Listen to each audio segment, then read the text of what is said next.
Hello, good afternoon from Berlin. Thank you for joining us for this online meeting.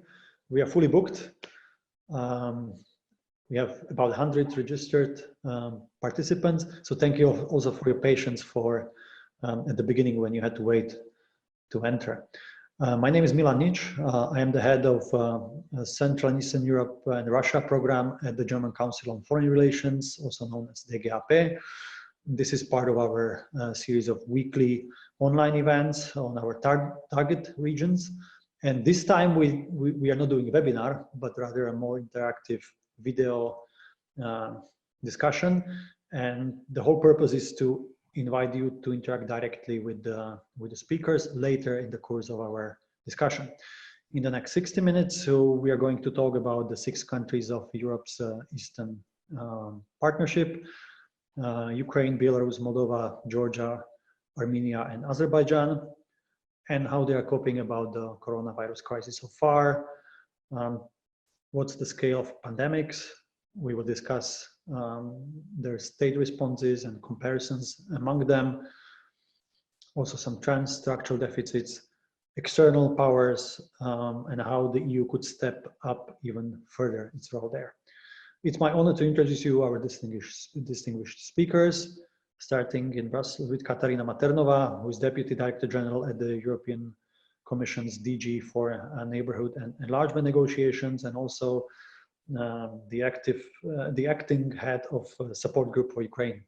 In Tbilisi, it's Stefan Meister, head of South Caucasus office of the Heinrich Böll Stiftung. And many of you know Stefan also as the former head of our program here at DGAP.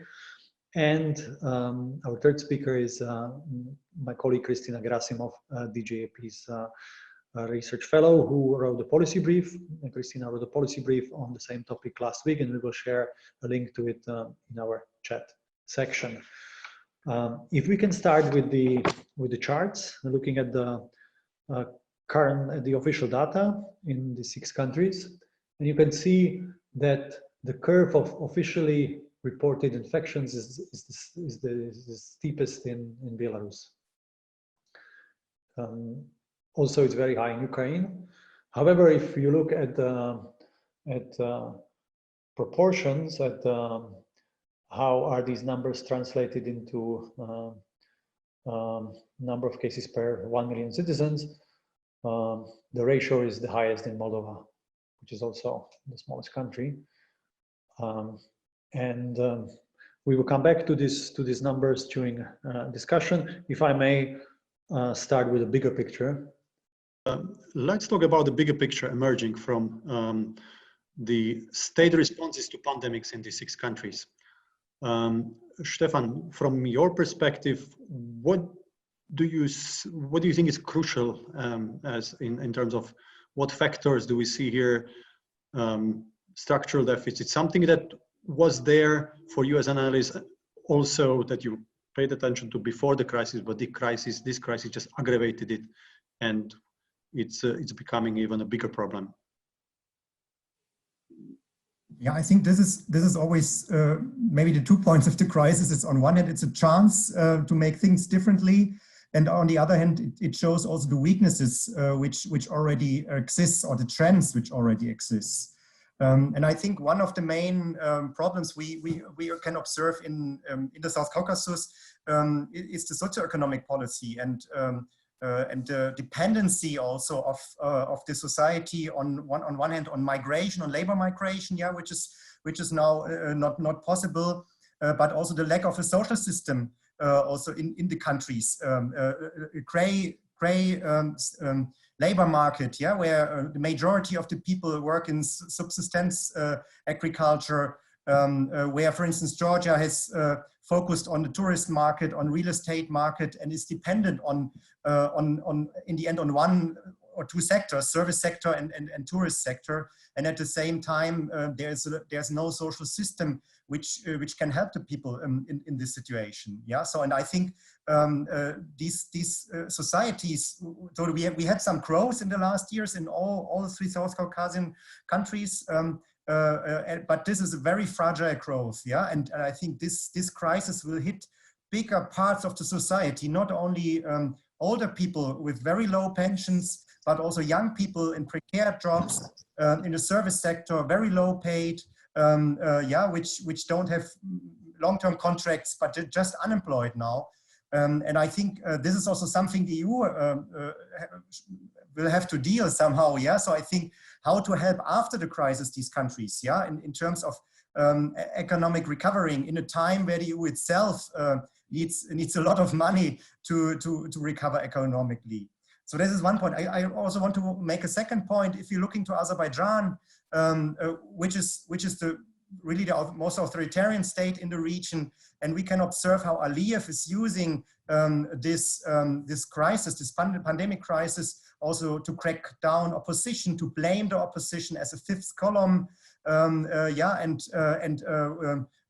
jailed also up to 16 leaders or key figures of the opposition. We can see that authoritarian regimes also using this to maybe distract from their own weaknesses and also from the upcoming or maybe already ongoing economic crisis Azerbaijan is facing, because it depends so much on oil and gas exports. We know that the prices are low. Despite the agreement between Saudi Arabia and Russia, they will stay low, and this will hit in middle, maybe even long term, also the Azerbaijani economy, yeah, which is so much dependent on energy supply. So we can see the structural deficits in terms of socio-economic development, but we can also see the authoritarian tendencies which are already there, how they have been strengthened. And maybe the last point, at the same time, we see a civil society which is quite active, so which tries to fill these gaps.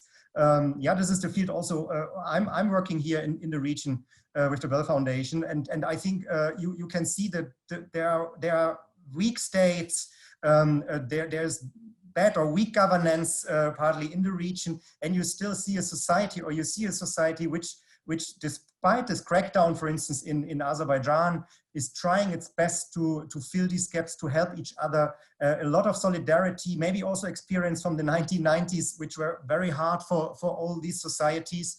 And you can see this in Armenia and Azerbaijan too. Maybe I stop here. Cristina, in your paper from last week, you warned that there is a huge socioeconomic crisis ahead, that remittances for Ukraine and Moldova are down because people lost jobs in European countries and were sent back. But you also said that in a first glance, many of these Eastern Partnership countries may seem more prepared to cope with the social hardship, that they have these survivalist instincts from the 90s. And yet you said that this will be different this time. This is a mother of all crises in economic terms, and we will come back to it in a Q&A. But if you can quickly share your point on this. Yes, indeed. I was saying that probably there is some kind of a survival mode or an immunity, you know, in the face of, in the shape of a survival mode where many segments of society still live in, and this has some kind of, you know, strengthened the societal immunity to crisis. Yet I think this particular crisis is something that puts the economy really on the knees, and this is particularly important because most of the people, nearly so in the Ukrainian case, it's over 50%, in Moldovan case also around 50% of the citizens do not have any kind of savings for more than 1 or 2 months. So we you know, with the returning migrants from abroad, particularly important for Ukraine, Ukraine has about 270,000 migrants or people, seasonal workers as well, who have returned only in the month of March back to Ukraine. Moldova has about 50,000 by now, but probably more. This is just the official data. These are all people who are unemployed. The social systems are not ready to cope, even though the governments are trying to put in place social and economic assistance packages. This is not enough, and the crisis management mode is really not prepared for the magnitude of this crisis. So I would say that this is something that will have a much more significant impact than what we can expect. Last point before we open up, that's the geopolitics of assistance and perceptions and disinformation. What are the perceptions of China and Russia doing, and what is actually EU doing there? Let's start with Stefan, with you. What is the footprint of China in the South Caucasus in this crisis, in terms of medical assistance? I think it's maybe not such a big issue like in the Balkans. Yeah, I think in Serbia, for instance, yeah, but also the leadership is playing with this topic. I think China is playing here a role, so it provides some technical equipment, masks, testing kits, but they are also partly paid and partly provided for free. And it's not such a big discussion here like in some EU member states or in some other states in the neighborhood that China is helping, but the EU is not helping. So if you have statistics here, in most of the countries, you always have the EU gave this, China this, US this, yeah, Russia, for instance, in the Armenian case, this. So I think it's I think in this field we cannot see that China or Russia are dominating. But if you're looking, for instance, to disinformation, I think that's a different issue. So we have upcoming elections in Georgia, and we have these narratives also from, and I think this is also fueled by the Russian side, maybe not only, yeah, but there is not enough support also from the EU side, and yeah, and also this kind of traditional values linked with Orthodox Church. So who is guilty for this coronavirus? Homosexuals, which, yeah, and so all these things which come in with the West, and yeah, with opening up the countries. So I think these kind of narratives and disinformation, and also confusion about how to deal with the virus, I think that's something which is spread here in the countries.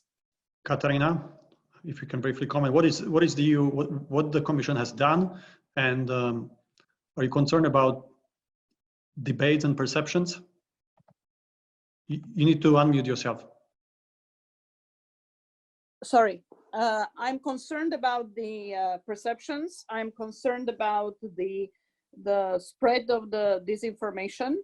And I also watch with amazement the way that both China and Russia, I mean, now Russia is taking a little pause because their J-curve looks equally scary, but at the early very successful attempts to muddy the water and bring confusion and say that the EU is doing nothing. So on the external side, and I'm not commenting on the dialogue inside the EU on what EU is doing to itself, but on the external side, we have actually, I've never seen the speed of reaction that we have had.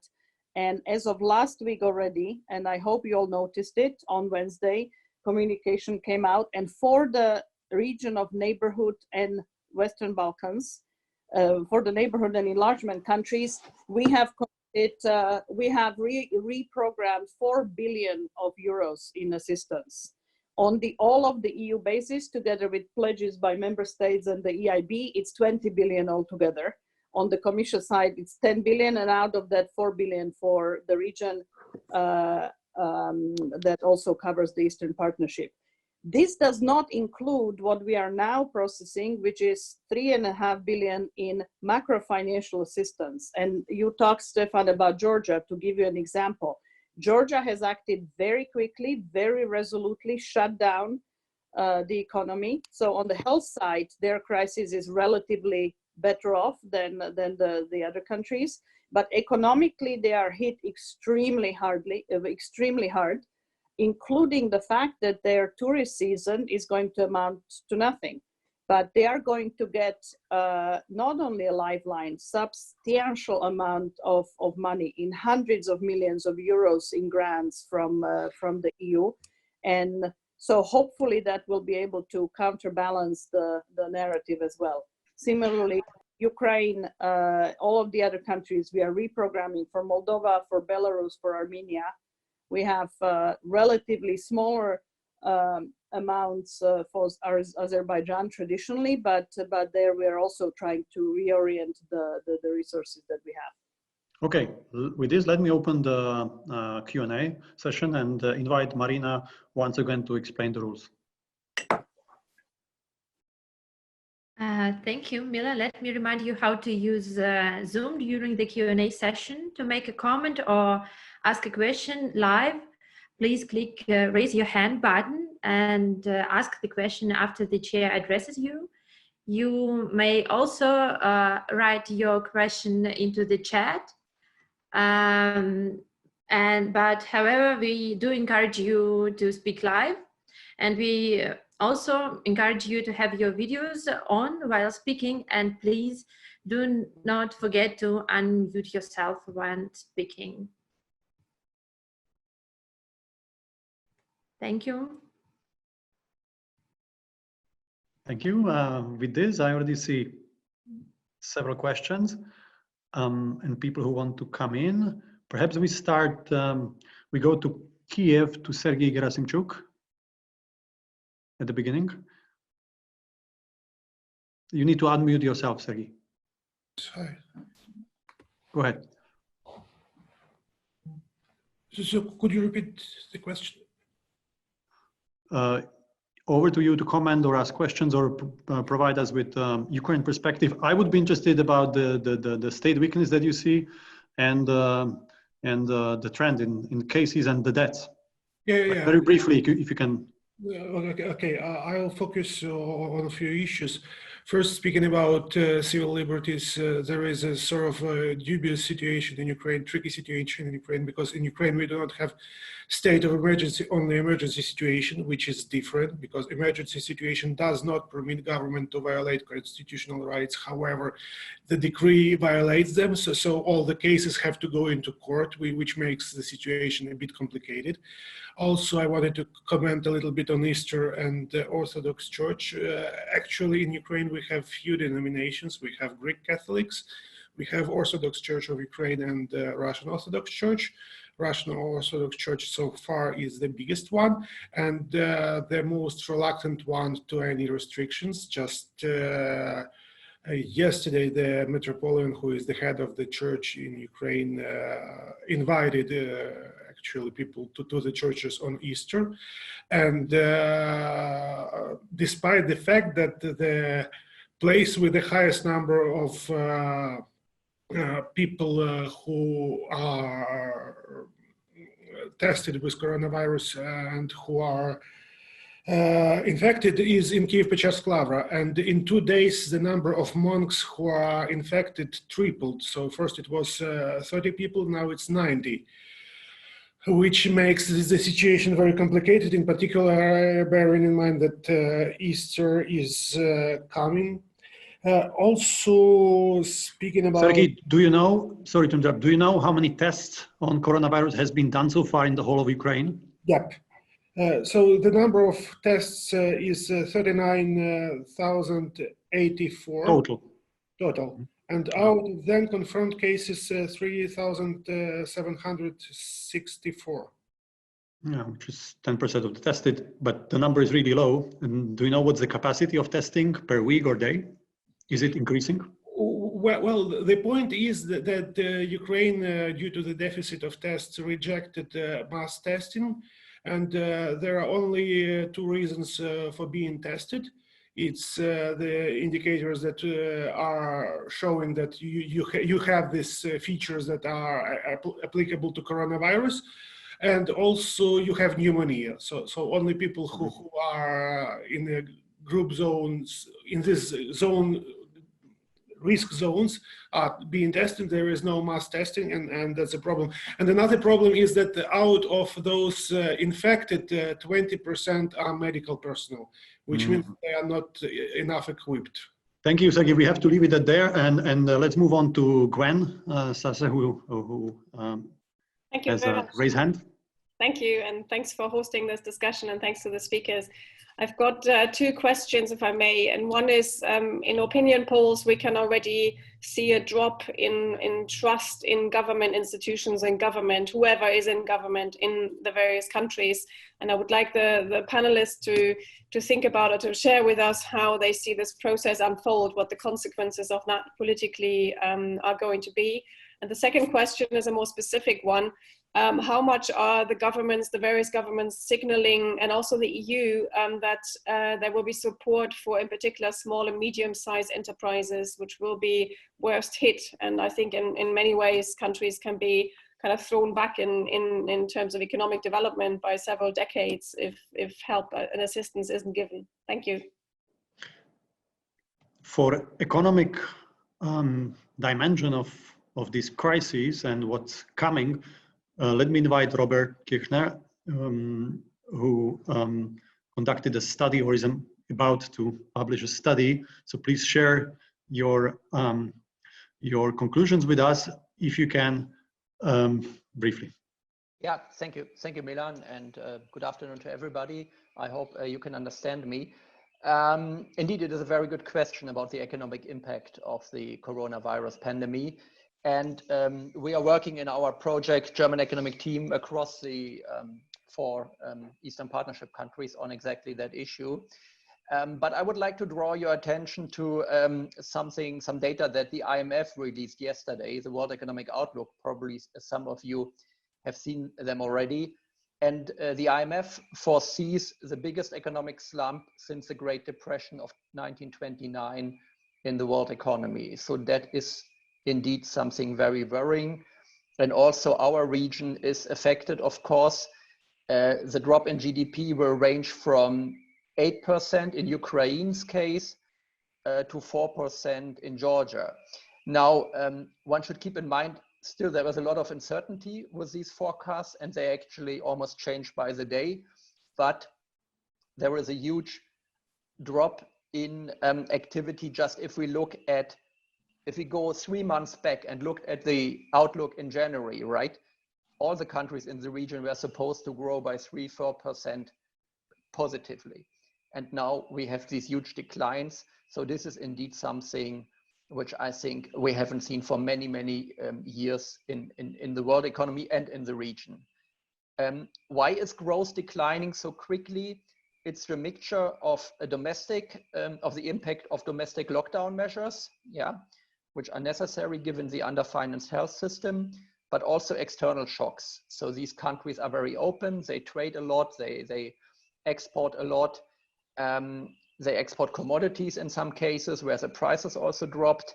They depend on remittances. It was already said before that for Moldova, Ukraine, that's a huge issue, and they will probably lack a couple of $2 billion this year due to that.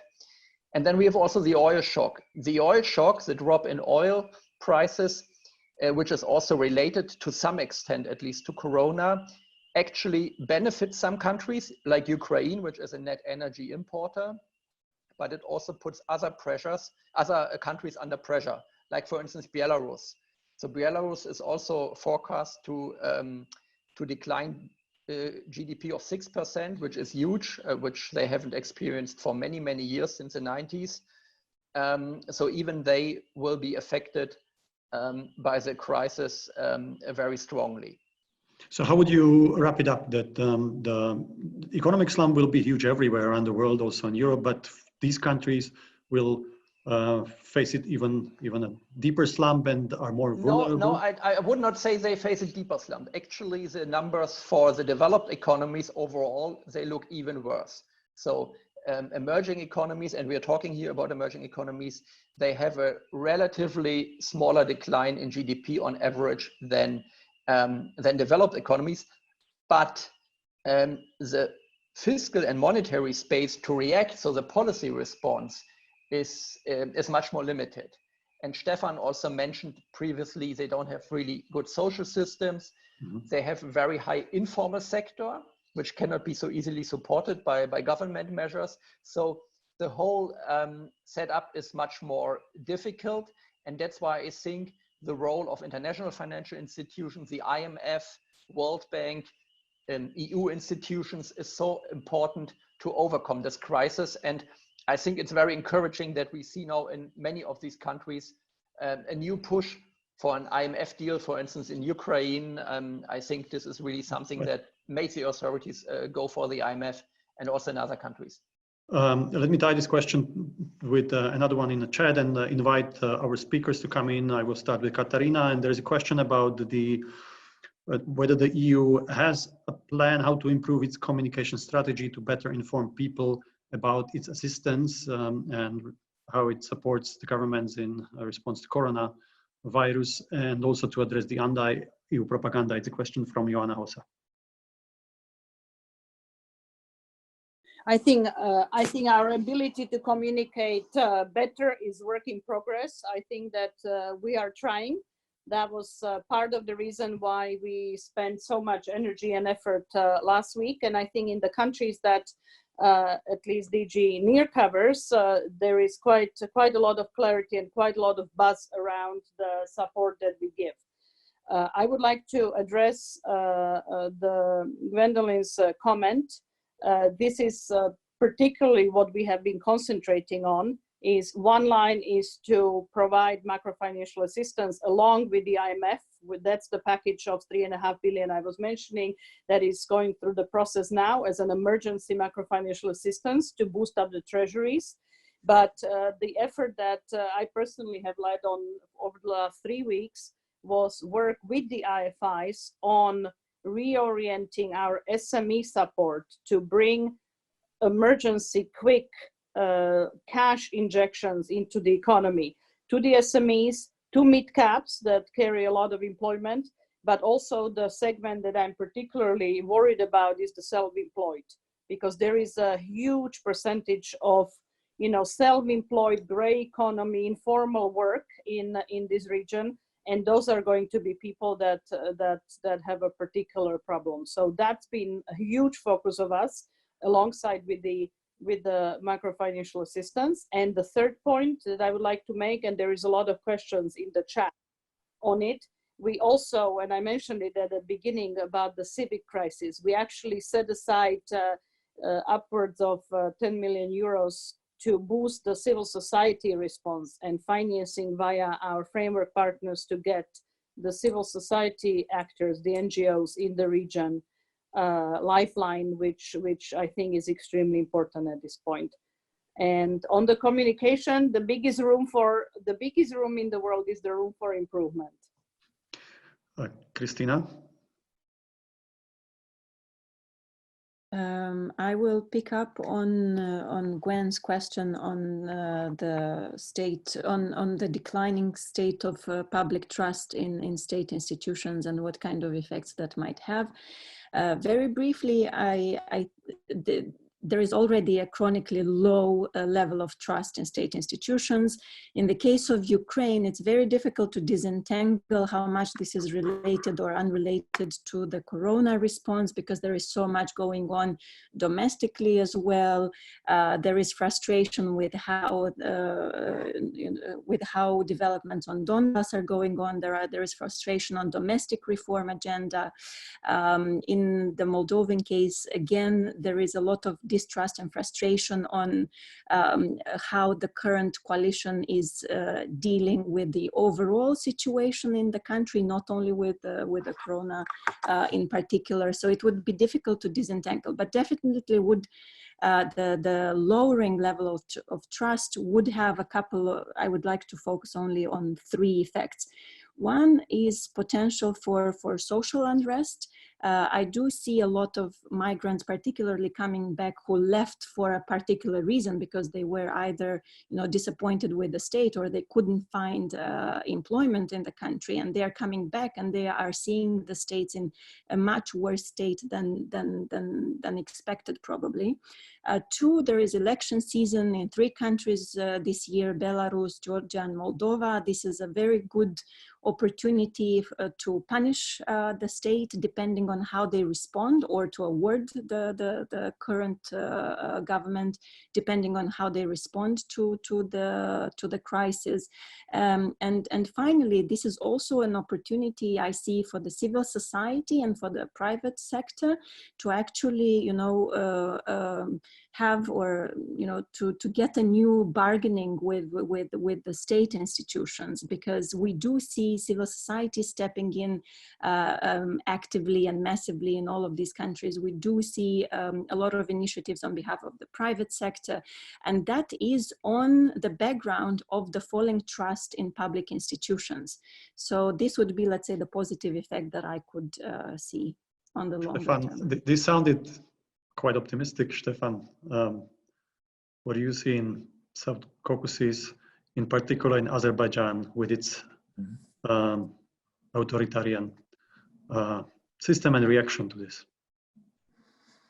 No, I think it depends on the country. You can also look, for instance, in Russia, the numbers for Putin are going down, yeah, but maybe of Sobyanin, they will go up at this point. But talking about the South Caucasus, I think Georgia, this was a government and a Georgian Dream, a party in crisis, yeah, and it now gets really support. The most trusted institution in Georgia is the church, yeah, which is now the main risk in the end for spreading the virus. But I don't think that the church will lose here, yeah, and the state and the government officials, they know about this. So I think at the moment in Georgia, for instance, the trust in the state is growing. In Azerbaijan, I think the trust in state was anyway low, and yeah, and I think this government is preparing for a deeper crisis, for a deeper economic crisis, and that's why it distracts to the opposition and blames the opposition to be guilty, yeah, for spreading the virus or undermining the quarantine. And prepares also for social unrest, yeah, in the country. In Armenia, we will see. I think Pashinyan, yeah, he was, after the Velvet Revolution, the person who wants to democratize the country. He's really a different leader. He had restricted media in Armenia. Yeah, and this was very much criticized, and he had to take it back. There was a lot of disinformation, but also critical media was restricted in reporting, which was not accepted by state officials. So I think we can also see here in some cases, like in Armenia, that the civil society is also fighting back. There is a discussion about tracking. There's a discussion about control of the state, growing role of the state. Yeah, so and I think there's, on the one hand, there's a demand for a better functioning state in all the countries. So why yeah, and where the state is now functioning quite well, like in Georgia, people are somehow proud of it. At the same time, in countries like Georgia and Armenia, the people are, the people fight also for their rights. Yeah, so I think it will be very difficult to hold the restrictions we have now, which is also in the discussion. Yeah, and I think that also increases somehow civic engagement. This increases some of the discussions, and I also see not only negative trends here. We have several hands up. Barbara, if you can also introduce yourself and unmute. Yes, hello. Barbara Freitag from Prague Civil Society Center. And as one of the partners of Katarina and the EU in identifying the needs and the developments in the region, I think it's really important to stress the opportunities that are arising in this crisis. We, with a very close monitoring of what all of our partners in the region are doing, are discovering that there is a a unique chance in a way for some synergies between governments and civil society. We see it most strongly in Georgia and Armenia. I mean, the Armenian finance ministry has even set up an account for citizens to donate for their own government efforts to fight the crisis. And we've had almost 2 million euros by citizens, paid into a government account. That is a sign of something working together in a moment of crisis that we would never have had under the old Armenian leadership. We also see wider society merging much more with active traditional civil society. So it's engineers, and it's hackers and it's IT experts actually rallying together to set up joint projects, because the traditional NGO sector has not a big enough strength to move online so quickly as is needed. So they are using each other, helping each other, supporting each other to make this huge leap into online services. And you can look on our website. We are publishing constantly inspiring examples on how it's happening, and new groups emerging, providing amazing and very heartwarming, but also very clever new services. So this is a moment of, in a way, re-horizontalization of ties in some states that is happening at the same time as we have a threat of a stronger vertical in others.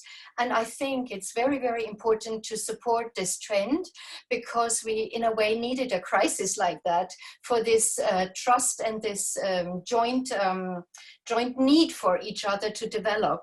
And we have to keep it there. Thank you. And move on to Jaroslav, given how much time is left.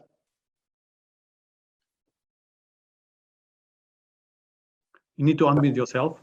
And please introduce yourself as well. Okay, I'm Jaroslav first. Can you hear me? Yeah. Yes, we can. I'm Jaroslav first. I'm a special envoy for the Eastern Partnership of Czechia. And I wanted to start with thanking the DGAP for organizing this great discussion. I have one or a couple of comments and then one question. The comment starting with that I'm really pleased that the Commission made a big topic from the issue of resilience, which is maybe a new meta-narrative for the Eastern Partnership. We can see how important it is, and we were accustomed to the crisis where cyber resilience or some resilience of the pipeline systems and energy are needed, but this one is different because it is touching everyone. It's going to the homes and to the fears of the people for their own lives. And the healthcare systems are in the middle of this crisis, and we need to really communicate a lot, because this one is much more. This crisis is much more dangerous in people losing fight, in partners in the world, or gaining this fight. I think what is now important in this issue of solidarity with each other is this dephasing. If you look at what happened in China, they were first, but now when the crisis is over the peak, then they can play a role of somewhat the actor which is helping others.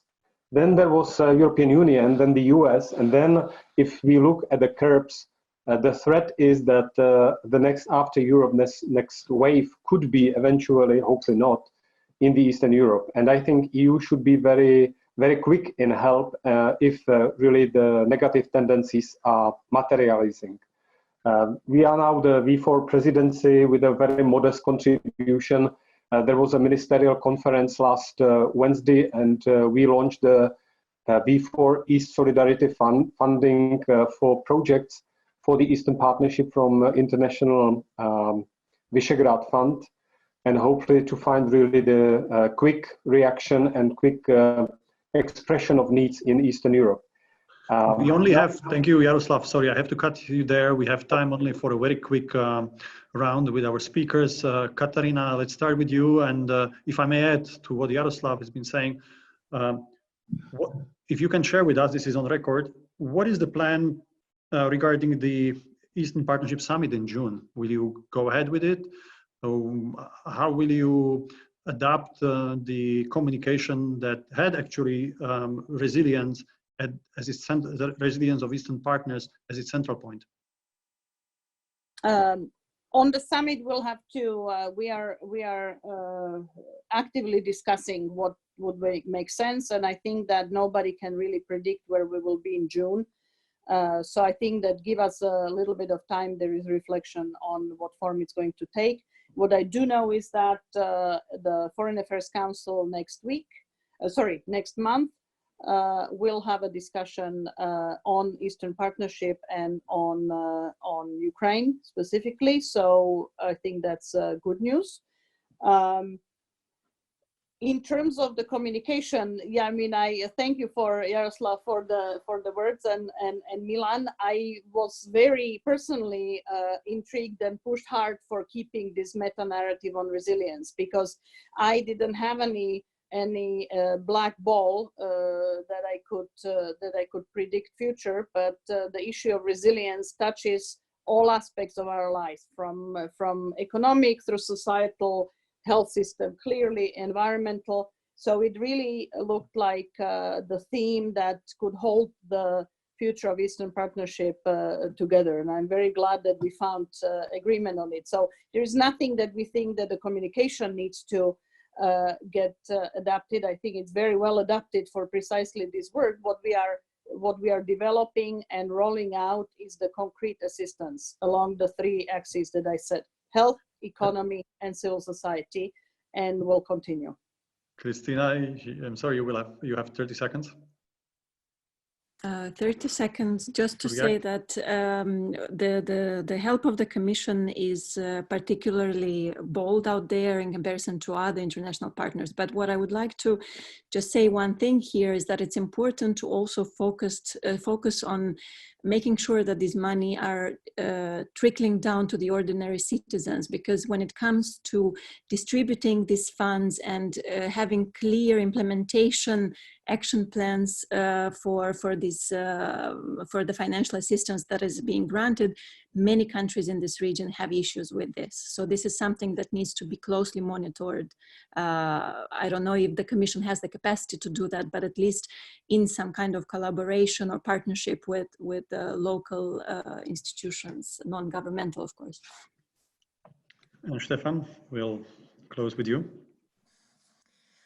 I just want to make 2 points from a regional perspective.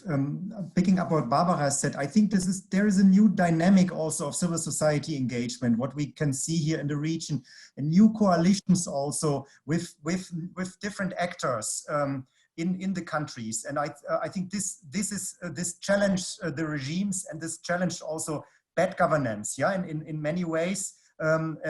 And I think this is really a positive response here. And the second point is for me that those governments who are the most authoritarian, they seem to handle the crisis worse.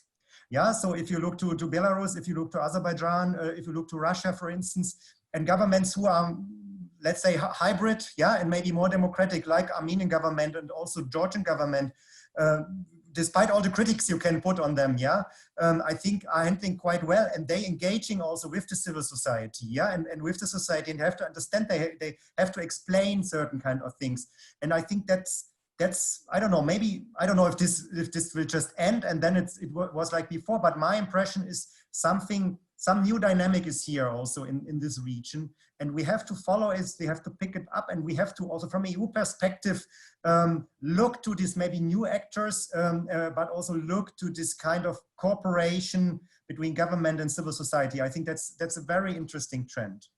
And along those lines, 10-second question, but I think you can do it, we discussed it before. Is Russia a big loser, possibly in this crisis because of lack of resources and this authoritarian response?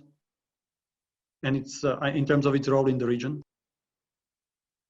You ask me or Milan? Yes. Yes. Do you think Russia is a loser, potentially loser? Let's see. We so often say that Russia is now the loser and Putin is weak, and then in the end he's the clever guy who is making the point. I think at the moment, yes. At the moment, I would say in the competition with China, also Russia is losing. Yeah, and if you look, we didn't talk about Central Asia. Yeah, but I think that's another discussion. I think Russia is slipping into a deeper economic crisis, but it still has welfare fund. Yeah, so let's see how it works. But I think it shows the structural weaknesses of Russia's policy. I don't think that Russia will lose now, but it will further accelerate this decline of Russia in the region. Yeah, so and in politics, and then it's the question. So the US is somehow out of everything, or yeah, maybe there's some support, but I think they have their own problems. The EU is still a key player, but will have to struggle with itself and does not really have a vision for the region. Yeah, and it's just a status quo. So, and I think for me, it's mainly it's the question with China. Yeah, and I think there will be a growing conflict also with Russia and China in the region and Chinese engagement. But let's this would be another topic for next some of our next session. Katarina Mathernova, Stefan Meister, and Cristina Gherasimov, thank you very much for being our speakers today. Thank you also for all of you for your time and for joining our meeting.